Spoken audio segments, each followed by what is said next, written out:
Very calm here compared to what China's dealing with right now. Other parts of the country, Goodness. boy, we could use a little rain in some places, and they've got too much. Yeah, and other parts of the world as well. We're going to start by talking about the weather about on the other side of the planet, almost exactly. Typhoon Moranti making landfall in East China overnight, packing winds up to 112 miles an hour.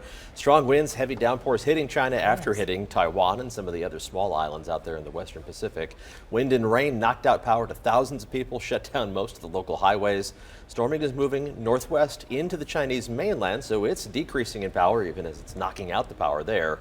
This is the 14th different tropical system to hit China this year, and as it made landfall, this was rolling on down the streets and terrorizing people. It just looks like something from, The Blob, that horror movie, but it's a balloon.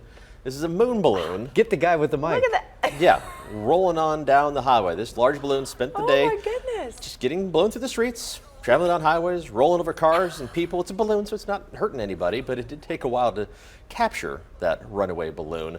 A balloon is part of an annual mid-autumn moon festival. It escaped as the typhoon came ashore. Tomorrow night is the full moon, the harvest moon. So Gotcha. it's one of those big festivals there around the fall equinox.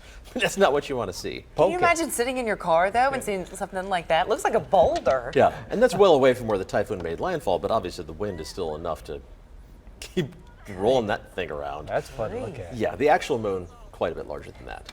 In case you were Really? wondering. Okay. Take a look. Wasn't sure. Just a little bit. Let's take a look at what's happening around here. We do have still a high pollen count in the atmosphere. It's going to be high for the next couple days before we get some rain to maybe wash that out of the air over the weekend. Grass and ragweed pollen, the same two things, making folks sniffle and sneeze. Let's take a look outside, and we're seeing a mix of clouds and almost sunshine. Sun comes up officially in about 10 minutes or so, but we're seeing pretty good visibilities from most of our WeatherBug cameras so far this morning. Really a pretty sunrise with that high cloud cover overhead. Looking good from West Nashville here at the St. Henry School, and a pretty look towards downtown. Look at that. I'll get out of the way so you can check that out. Looking towards downtown and that high cloud cover just enough to reflect the early morning rays of sunshine. Those clouds not substantial enough to produce any showers or thunderstorms anywhere close to us. The nearest showers even are way off to our northwest in Missouri and Illinois. And this is where the best rain chance is going to stay over the next couple of days. It just leaves us with heat and humidity. The humidity should be a little better by this afternoon, but it's a warm morning for most of us.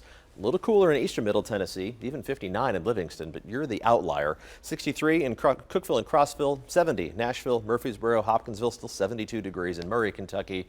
And we're going to warm up quickly, upper 80s by noon, low 90s for highs this afternoon. 10 full degrees above average. Still leaves us 5 degrees below the record high temperature. Heat index will be a couple degrees hotter than the air temperature, but I don't think the humidity is going to be quite as bad as it was yesterday afternoon. Futurecast doesn't give us much of a rain chance as we head through the day. In fact, this particular forecast model keeps us completely dry. We'll leave a slight chance, 10% of an isolated storm in the forecast, just to be on the safe side. Tomorrow, 20% chance as we go through the day, especially during the hottest part of the day in the afternoon. Despite these pop-up storms, it's still going to be hot. High temperatures reach the low 90s. We'll drop out of the 90s as we head into the weekend because of a better rain chance. Futurecast brings some showers and storms already to southern Kentucky Friday night. Better chances we head farther into the day on Saturday, but still the best rain chance is going to be west and northwest of Nashville. Elsewhere across the midstate, we can't rule out showers or thunderstorms. The farther west and northwest you go, even during the early morning hours on Saturday, it's going to be possible for you to get some showers and thunderstorms, but around Metro Nashville, points to the south and east, it's going to be hit and miss stuff. I've got the dog walk with Dagny, the Mutt Strut at Centennial Park Saturday morning. Laverne has their Old Timers Festival going on throughout the day on Saturday. It's going to be a hit and miss shower chance. Get out and about. Don't cancel any outdoor plans.